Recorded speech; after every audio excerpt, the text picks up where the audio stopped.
So a while back I bleached my hair, and in typical male ignorance, I bleached it twice in one day by myself, which is not the smartest thing to do.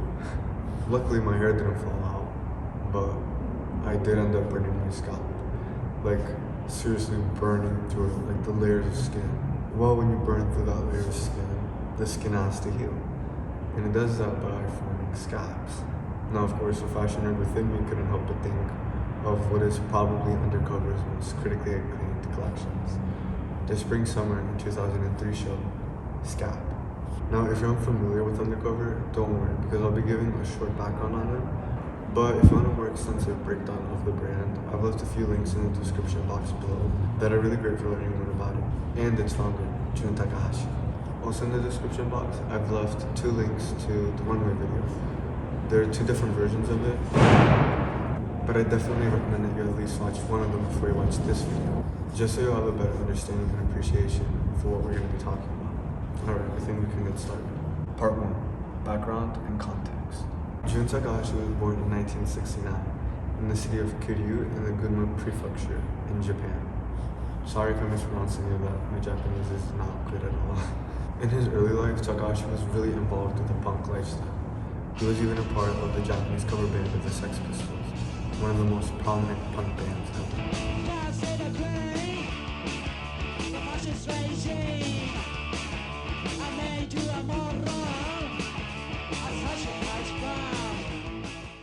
Takahashi would go on to attend the Bunka Fashion College in 1988 and then launch his own brand Undercover in 1993. He was inspired by designers such as Reiko Kubo from Comme des Garçons.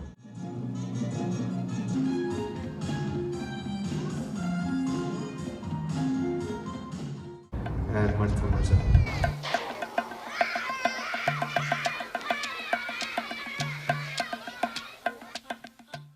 The punk influence of his youth can clearly be seen in the brand's earlier collections, and especially in this one, SCAB. Takahashi thrived in the Ura-Harajuku district in Tokyo, becoming well known throughout Japan and in other areas in the Asian Pacific. But outside of this region, him and the brand were unknown. One of Takahashi's own idols, Kubo, was a fan of Undercover very early on, even buying a jacket from the brand's first collection. She took notice of the lack of attention that Undercover was receiving. Takahashi was reluctant to ever show in Paris, a city that showed no interest in him or the brand.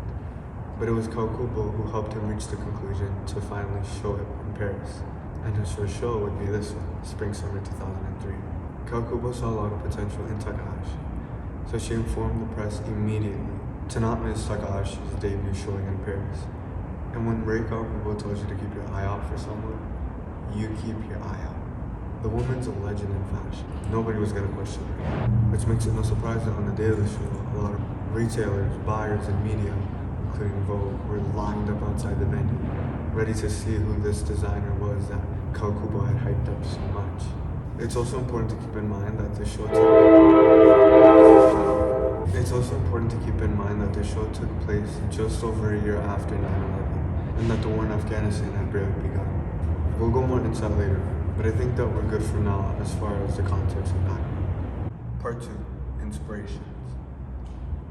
Now that we have an understanding of the context behind the show, it's important that we go over the inspirations behind the collection. The show is titled SCAB, which you may know is that rough crust that forms on your skin after it's been cut in order to heal. But Takahashi uses this title in reference to crust punk culture. Crust punk is a subgenre of punk rock that developed in the mid-80s in the United Kingdom. But let me tell you right now, one of the most intricate things in the world is the web of subcultures and their subgenres. I mean, it's insane. It's like, it goes on and on. It's like everything's connected. It's really cool. And with crust punk, you have this mix of anarcho-punk from bands like Crass and Discharge, with heavy metal like Black Sabbath, Venom, and Hellhammer. The music itself is known for having a rough buzzsaw sound, with the tempo alternating from fast and slow.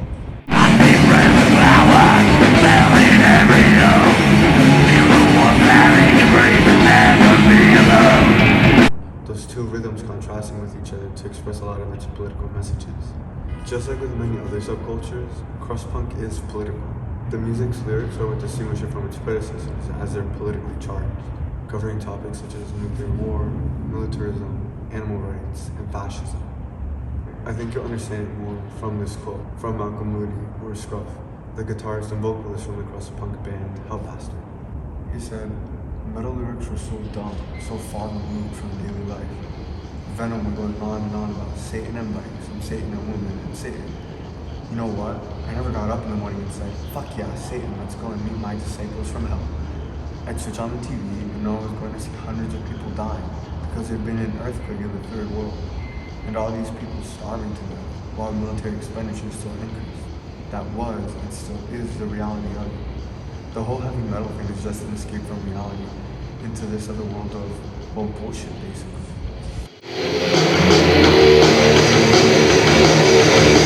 Crust-punk is meant to be confrontation. They believed in ideas such as anarchism, equality, peace, and financial freedom, while being against structures of capitalism and authority. And it seems that Takahashi shares these sentiments as well. It's one of the reasons that I love him so much. He's not just some random company posing because this is the cool thing that the kids will want to buy now. He knows what he's talking about, and his inspirations for his collections comes from a genuine place. It's authentic, and it's not trying too hard to be anything. Alright, I'll stop with my Takahashi praise now. People belonging to crust-punk culture are known for wearing mainly black clothing, very often with a lot of de-stressing and braids, something we're going to see a lot of when we take a closer look at the collection. Similar to anarcho-punk is the DIY aspect of the culture, which is crucial to crust-punk. Remember, we're against capitalism. Well, I'm not crust-punk, but we're against capitalism. Crust-punks don't want to support some corporation. Instead, they buy secondhand, upcycle, reuse, etc. Probably the biggest source of crust-punk inspiration is Sedition's Earth B LP.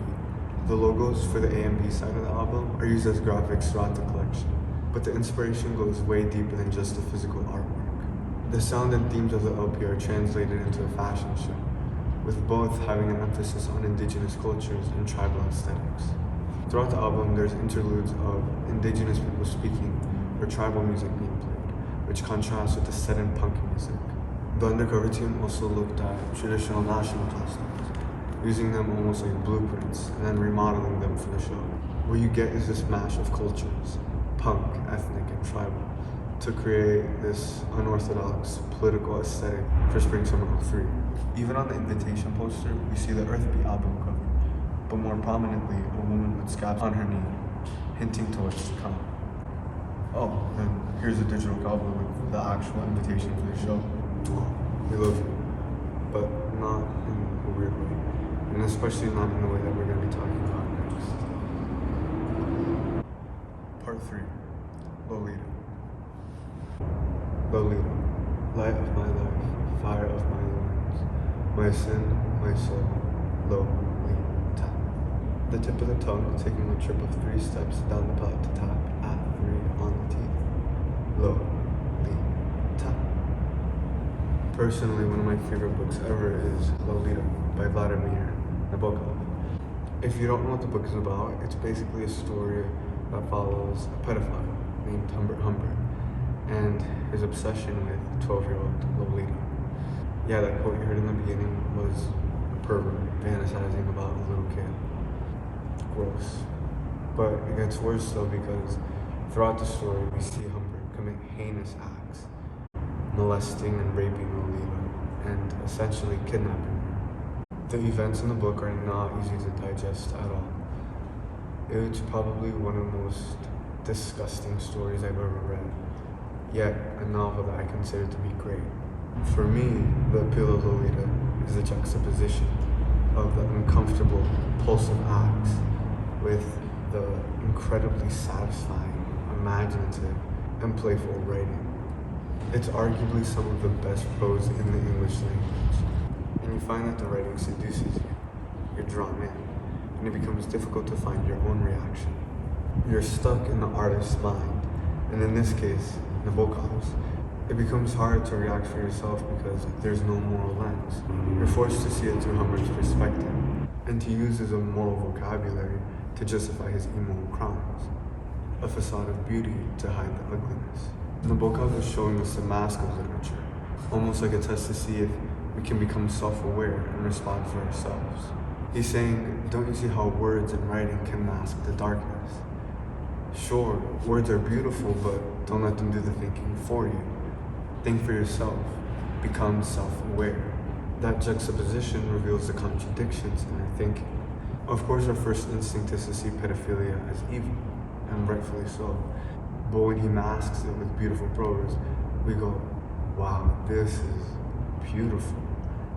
But no, it's pedophilia, it's fucking gross. Wake up. Lolita's always been controversial for its subject matter. But Nabokov always saw sticking to morality as sticking to cliches. At the end of the book, there is a short essay on a book entitled Lolita. In it, Nabokov suggests that consumers see real artistic innovation and originality as a crime. Instead, they want the stereotype, the cliche, to be safe and satisfied. And you'll see that with this Undercover collection, Takahashi takes a lot of risk. He's definitely not sticking to cliches. Nabokov also sees controversy as the true way of knowing that you as an artist have created something new, something enticing.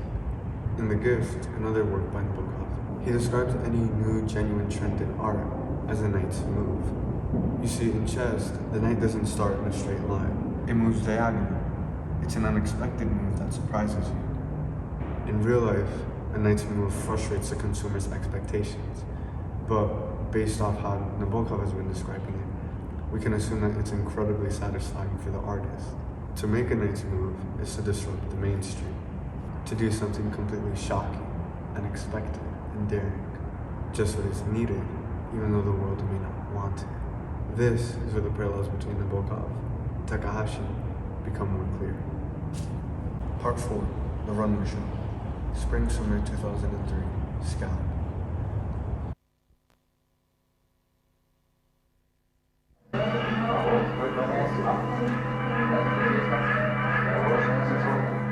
The show begins with a black, burqa-like look walking out. The garment is covered with dense stitches of yellow, red, and white colors. These mimic the braid shapes that accidentally form from the crust punk lifestyle, and we see them in a lot of other looks throughout the collection. Patches on the garment mimic scabs, and they're placed irregularly, which to me speaks to the unpredictability of life and its dangers, how you can get hurt at any moment. Just from this look, we get an idea of what we're going to see in this show.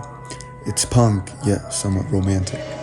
These features reveal Takahashi's punk identity and his appreciation for its DIY culture. The instrumental music of Link Wray's Rumble from 1958 begins to play as the second look walks out, a white ensemble which is a clear contrast to the black that opened the show. Black and white are the main colors throughout the collection, sticking true to crust punk culture. The models' hair have braids, which also follows the crust punk roots, while beads, piercings, and traditional cloth covering the clothes and accessories on some of the head are ethnic tribal aesthetics. We see haji pants with patches, which is a reference to the crust punk style, but the silver coins and beads are also a nod to tribal and ethnic group cultural elements. Another key piece we see a lot of are these ring-shaped ornaments on the models and these coil-like accessories on the arms. These originate from the Dutuga ethnic group from Tanzania, Africa. In the beginning of the show, these looks may have seemed horrifying, disgusting, but the longer you watch, the less disturbed you are, and the more attractive and in awe you become. You're now seeing it through Takahashi's lens, as punk and designer. Remember when I mentioned how Nabokov did the same thing with his writing?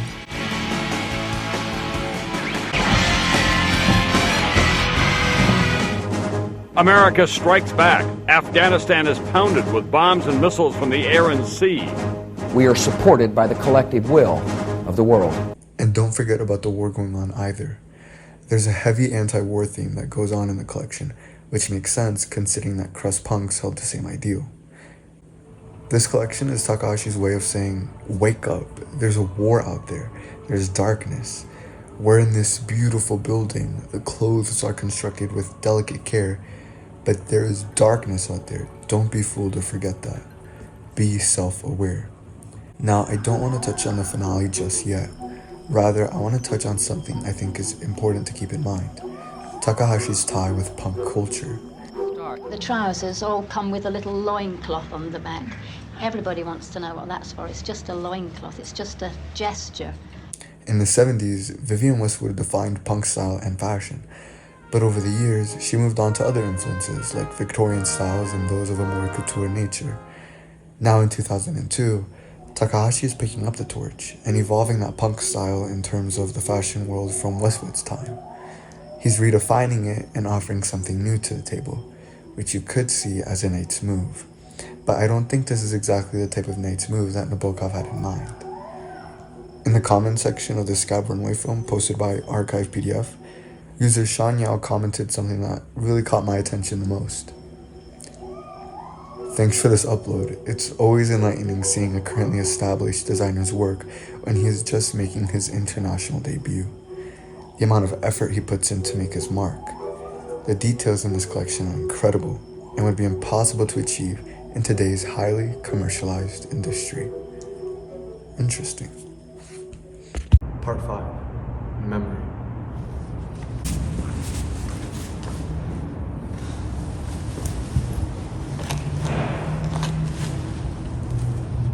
I'm thinking of aurochs and angels, the secret of durable pigments, prophetic sonnets, the refuge of art. And this is the only immortality you and I may share, my Lolita. Those are the last songs of Lolita, as Humbert is awaiting trial. Lolita is now married with another man, she's grown up, and Humbert's awaiting trial, but he's close to dying. I find it interesting that his last sentiment is one about immortality. This entire story that he's written has been for the sake of engraving his memory of Lolita into history, so I could live on and on forever, never forgotten. That idea takes us back to the title of the Undercover collection, SCAB. After all, it's a SCAB, but a memory of a mishap, an accident, a scar. And the deeper that scar, the longer it's gonna last, the longer you'll have that reminder for.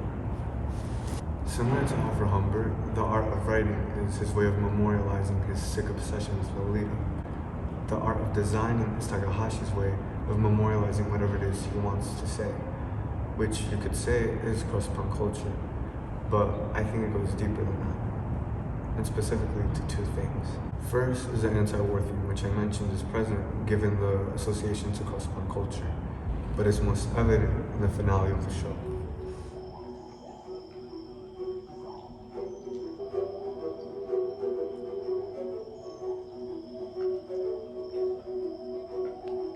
After the last model walked out, the lights shut off.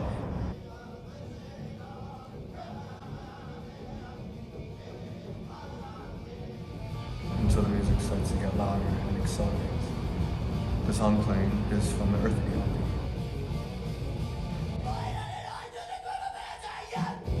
Then all the models come out again, and this time covered up. The audience is met with a colorful collage of vibrant burkas. It's a completely unexpected move from a designer at this time. A Knight's move. Keep in mind that the show took place not long after 9/11.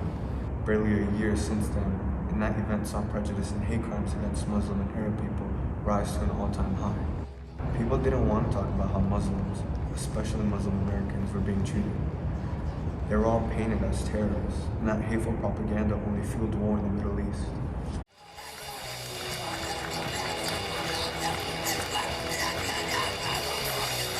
The FBI reports that hate crimes against Muslims in the United States increased 67% from 2014 through 2015. And there has been an increase in reported incidents locally since the election. It's a problem that Muslims and people in the Middle East still face today. Whether they're here in the States feeling the unjust prejudice or across the seas suffering under America's military.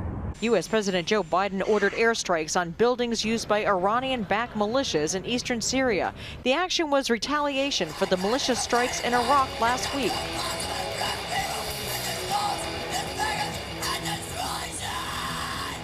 The fashion industry wasn't an exception either, as the topic became really taboo. No designer wanted to talk about it or even express their attitudes towards the whole situation. But Takahashi did the unexpected. Now coming to Paris for the first time, here's Takahashi with a collection full of cultural references, especially in the finale with the presentation of the burqas, a traditional Islamic garment. He isn't doing this for gimmicks or to be controversial on purpose. He wants to break the silence and bring forth a conversation.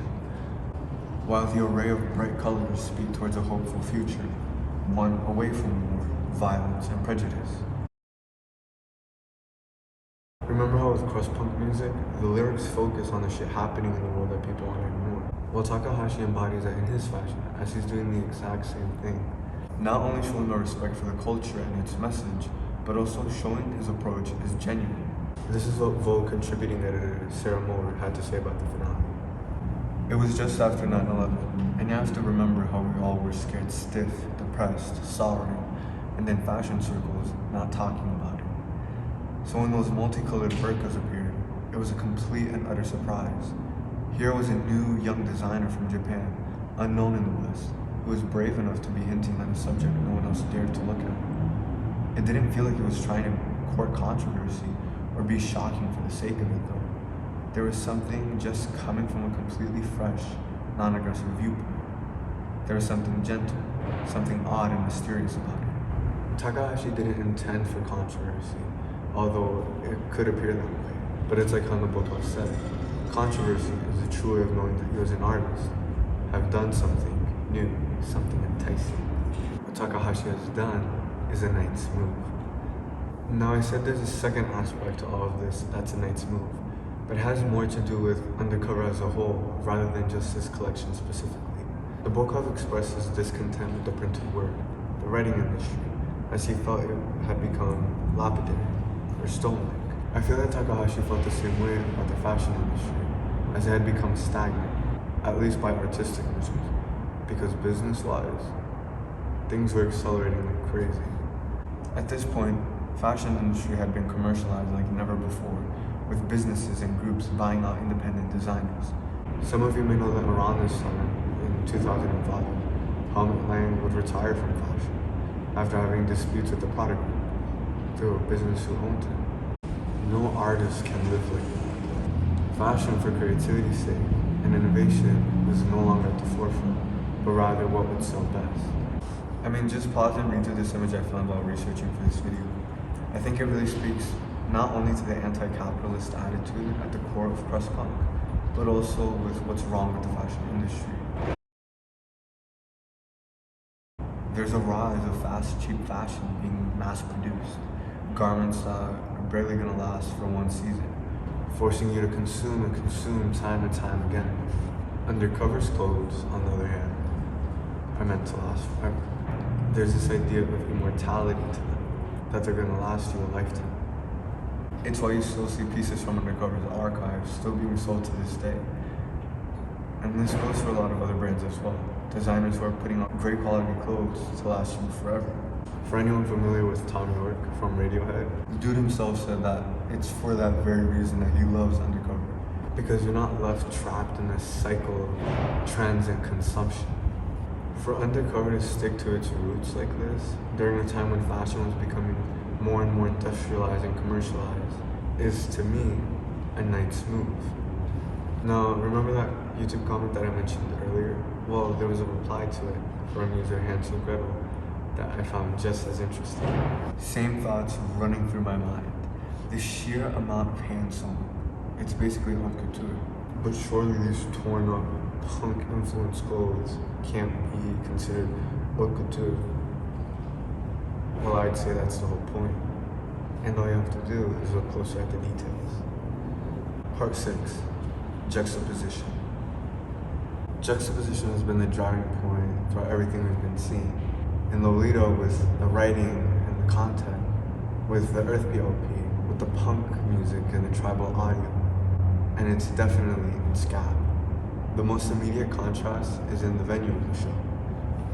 Here you have a crust punk collection taking place at the Union Centrale des Arts Décoratifs, Museo von Stummfilm, this grandiose building that's far from punk.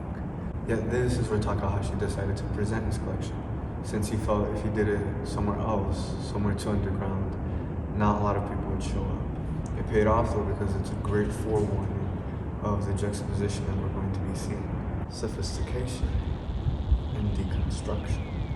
Couture, but punk. Delicate, yet harsh.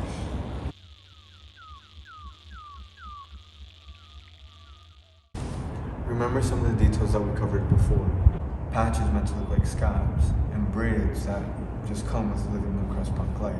It may seem like sloppy, torn clothes to the normal eye, but when you really examine the garments, you realize that it must have taken insane skill and precision to be able to get these threads for the patches and braids to be so intact. Yet all the looks pull off this nonchalant attitude, as if someone didn't just spend hours on end making them to perfection. They've been crafted with the utmost care that it's basically haute couture. For those of you unfamiliar with Casino Rev, he's from Archive PDF, the place where one of the videos for the runway show was uploaded by. He has a video on the SCAB collection as well, and I definitely recommend that you go watch it if you're really interested in this. His breakdown of it is extremely helpful. Well, in it, he mentions, and I quote, "The organic movement of the clothing juxtaposing with the violent and rigid aesthetic of the collection." I think that perfectly describes what we're talking about here. With both Lolita and SCAB, we see this confliction of emotions. There's this contrast between the beauty of the construction of the work with the darkness and violence of the subject matter. Takahashi explores the idea of juxtaposition even after SCAB, as seen in his Spring-Summer 04 collection titled Language, with paired looks walking down the runway, one normal and the other disfigured in some way. I absolutely love this show. I hope you're all able to get a better understanding of what Takahashi was doing for Spring-Summer 03. If you notice that there was something I didn't cover or mention, please comment it so that we could all learn about it, because I don't know everything. We've seen how through juxtaposing and contrasting, so many of these artists, Nobuka, Sedition, Takahashi, are able to highlight themes of darkness, longevity, memory, self-awareness. SCAB became a significant and memorable part of fashion history. Its influence is still seen today on many runways, and unfortunately, its message still applies as well. I want to end this video off with a quote from Lolita. It's from the foreword, before the story even begins. "These are not only vivid characters in a unique story. They warn us of dangerous trends. They point out potent evils. Lolita, or SCAB, should make all of us apply ourselves with still a greater vigilance and vision to the task of bringing up a better generation in a safer world." Stay safe, don't get hurt, and hopefully I'll see you in the next one.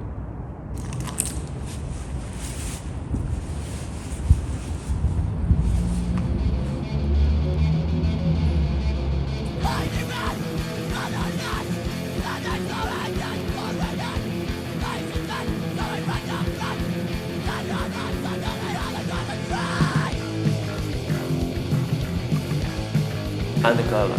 Welcome to Paris. C'est bon.